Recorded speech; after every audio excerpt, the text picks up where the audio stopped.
My dear students, a very good morning to all of you. I am Arvind, Assistant Professor, Department of EEE, DSIT, Kavali. So in the previous sessions, we discussed about power system analysis subject. So in that one, we are discussed about power flow studies 2. So those include NR method and fast decoupled and decoupled methods and comparisons between those two. And in this class, I will teach you about, I am going to teach you about something that is power system stability analysis. Power system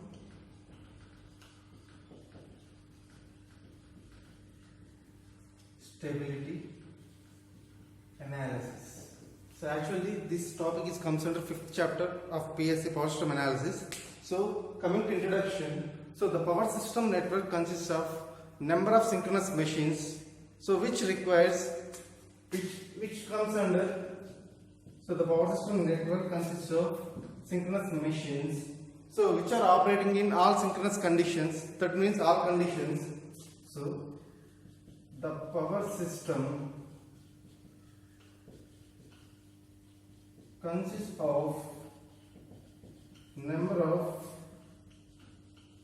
synchronous machines operating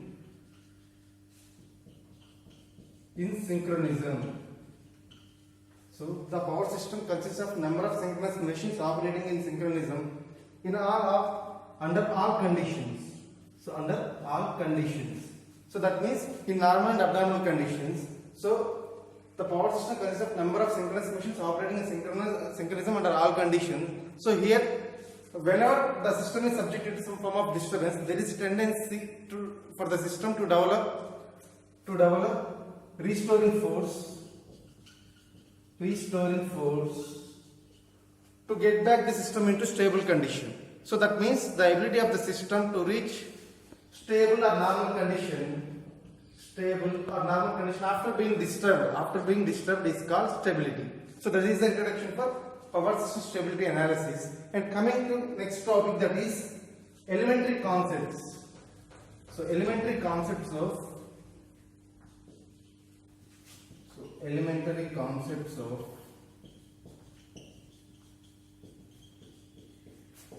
steady state, transient state,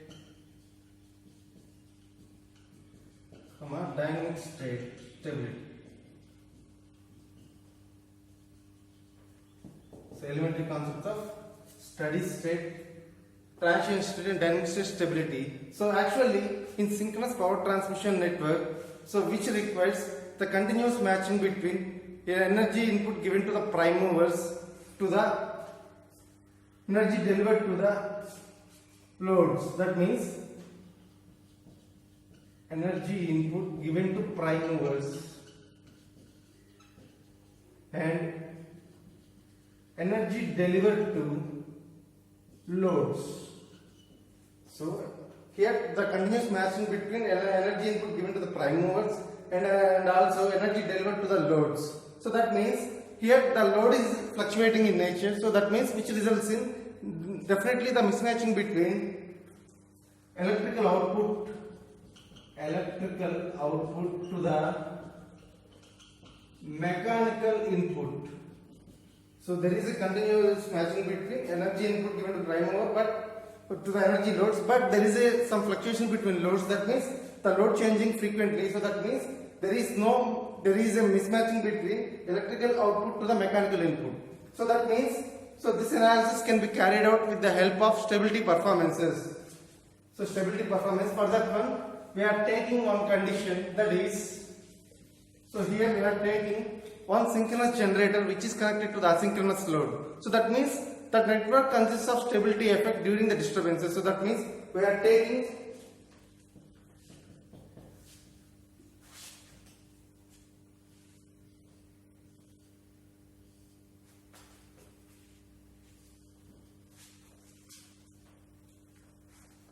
this is a synchronous generator. This is a transformer.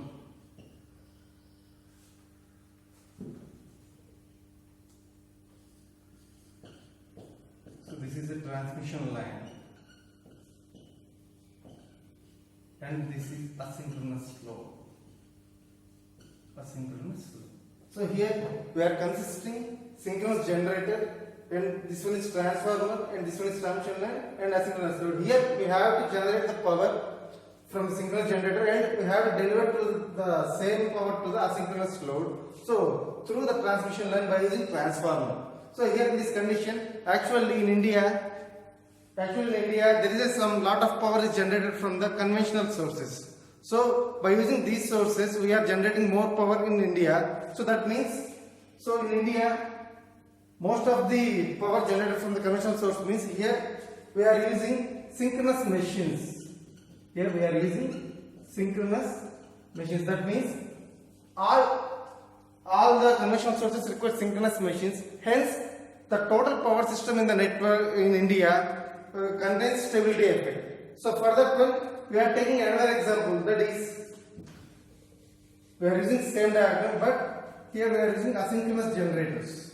So here we are using asynchronous generators and asynchronous loads. So that means here we are using asynchronous generators which is connected to the asynchronous load. That means, so this network is also called as asynchronous transmission network. So here in this one, by using asynchronous generators, we will generate power. It can be generated from the power from non-conventional sources. So by using asynchronous generator, there is a low amount of power will be delivered by using non-conventional sources.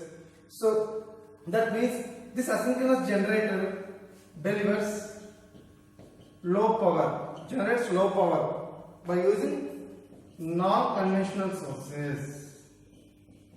Non-conventional sources. So this asynchronous generator is operating at different speeds. So that means there is no stability effect in this one, because if a disturbance occurs in the transmission network, there is no effect on this network. So that means from this description we are taking that the stability effect is considered only for synchronous transmission system only. So stability effect given to only synchronous transmission network.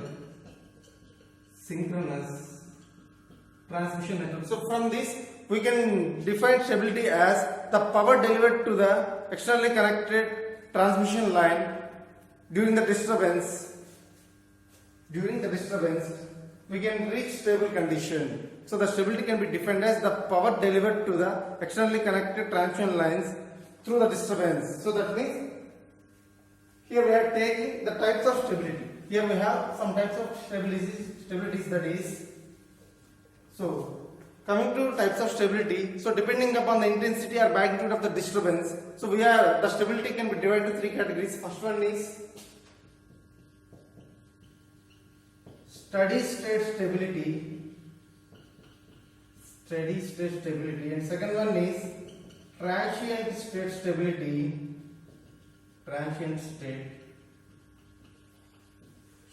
and third one is dynamic state stability.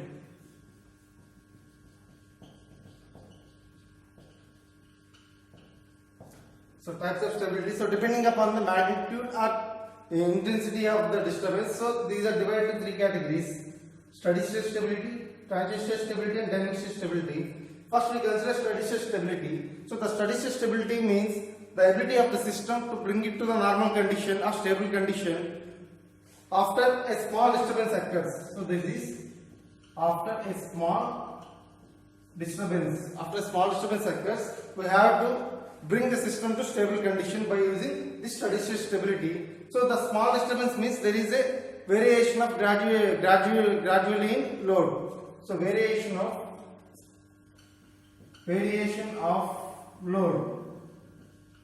That means gradual variation of load. By using this, we have to take the system into stable condition by using steady state stability. And coming to transient state stability, so transient state stability is used to the ability of the system to bring it to a normal condition or stable condition by using large disturbances. So by using large disturbances. So here that means the transient stability is basically concerned with the large disturbances, that is sudden and large changes in the transmission network. So that means, so here the large disturbances means there is a tendency, that means Here we are taking sudden changes, and there is a frequently variation of load. That means it gives sudden changes in the network and falls with subsequent circuit isolations. These are considered for large disturbances. And coming to dynamic state stability, so actually this dynamic state stability is the extension of steady state stability.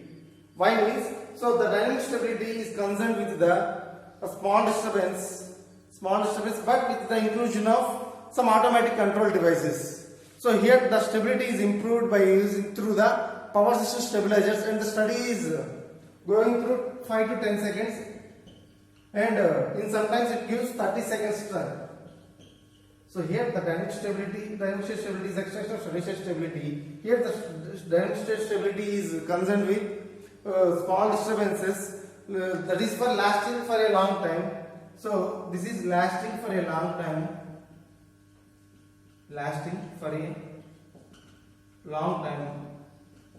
For small disturbances. So that is the only difference between steady state and dynamic state stability. Here we are including automatic control devices. So those are nothing but voltage regulators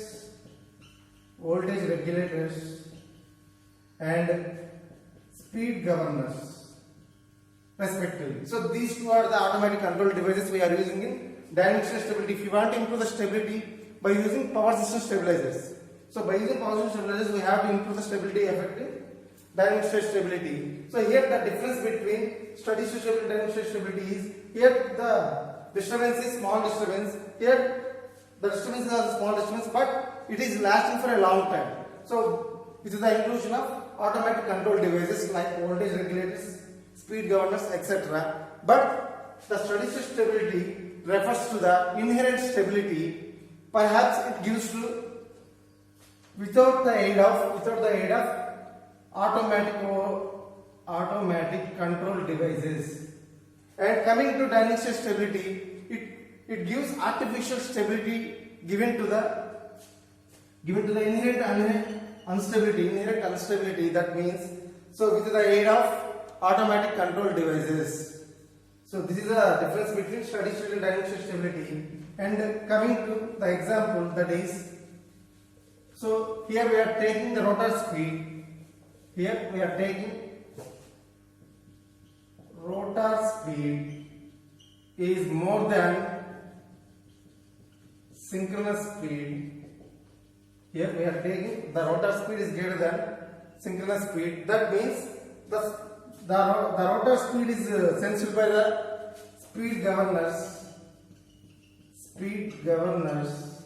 So by using speed governors, we have to sense the rotor speed. So after sensing the rotor speed, so the speed governor closes the valve. That means in thermal power plant, so we have to produce the steam. That is, the steam will be flowing into the turbine. So steam to turbine into thermal plants. So at the same time, the flow of water, so which limits the flow of water in hydro plants.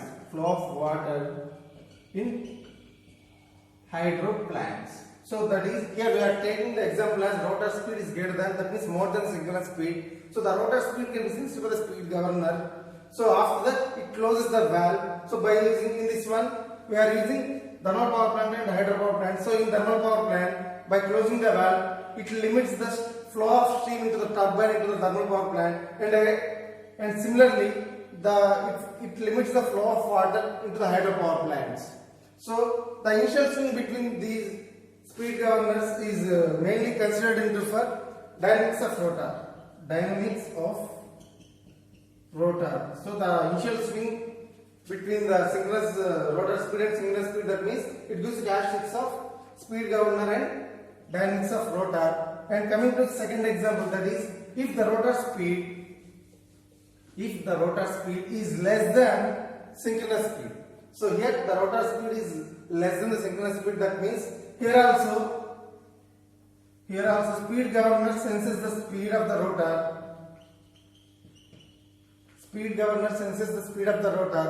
And again it opens opens the valve, that means, so after sensing the speed of the rotor speed, the speed governor opens the valve, so it gives more flow of steam into the turbine in thermal power plant, and at the same time more water into the hydropower plants. So here, if the rotor speed is not controlled by the speed governor, there is a transition stability effect.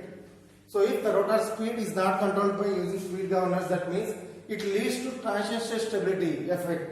So this is the elementary concepts of steady state, transition state and dynamic state stability. And one more concept is also there, that is description of steady state stability limit.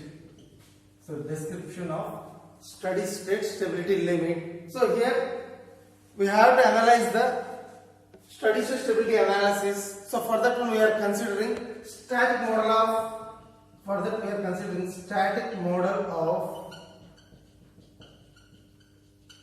power system network.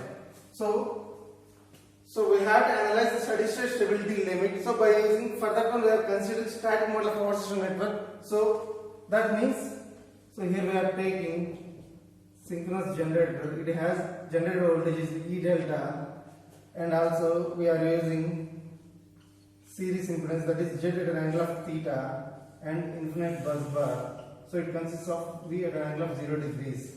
So this is the static model of power system network. So here E means generated voltage and V means terminal voltage and Z means impedance of the network, and delta is load angle and theta is impedance angle. So these are the considerations for by using static model of power system network, that is E, that is the generated voltage for the synchronous generator, and V is the terminal voltage of the infinite bus bar, and Z is the impedance of the network, and delta is the load angle, and theta is the impedance angle. So for that one we are taking that the complex power received by the infinite bus bar, that is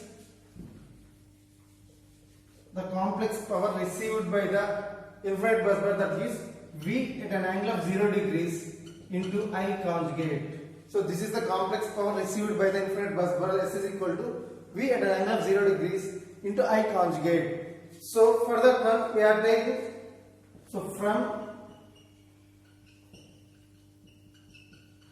static model of the power system network, so we are having E at an angle of delta is equal to V at an angle of 0 degrees plus here current I. So that means I into Z at an angle of theta. So from the static model of the network, E at an angle of delta is equal to V at an angle of 0 plus I into Z at an angle of theta. So here from this we are writing I is equal to E at an angle of delta minus V at an angle of 0 degrees by Z at an angle of theta. So consider this equation as first equation and consider this equation as second equation. So for that one we are substituting second equation, that means I value into first equation. So it will give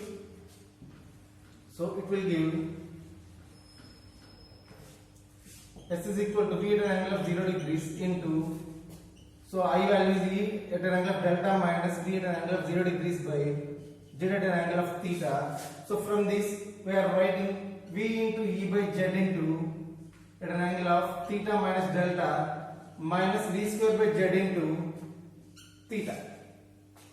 So from this one we have to write active power, that means it gives P is equal to VE by Z into cos of theta minus delta minus V square by Z into cos theta.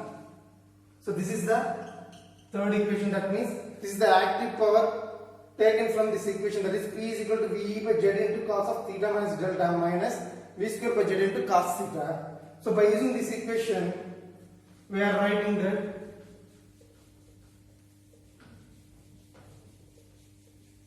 so active power P is equal to V into E by Z cos of theta minus delta minus V square by Z into cos theta.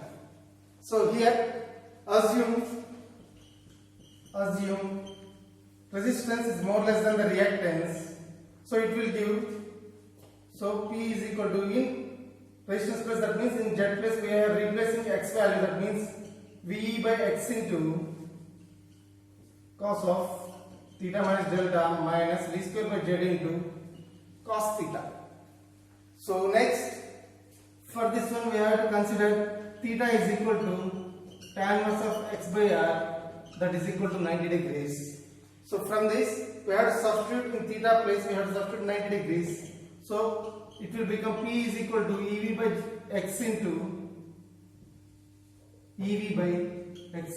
cos of 90 minus delta minus V square by Z into cos theta. So it will give P is equal to EV by X into cos of 90 minus delta, we have to write as sin delta. In theta place we have to substitute 90 degrees. So that means, so cos 90 is 0. So minus V square by Z into 0. So it will give EV by X into sin delta. So that is active power P is equal to EV by X into sin delta. So by using this, so from this we have to write this as P is equal to EV by Z into sin delta. So if we want to take the maximum power, so maximum power for that condition we have to take delta is equal to 90 degrees. So it will give P is equal to EV by X, sorry, not Z, it is X. So EV by X into sin delta, that means EV by X into sin 90 degrees. So it will give P is equal to EV by X. This is the maximum power of the power system network, that is P is equal to EV by X. So here X is the transfer reactance. Thank you.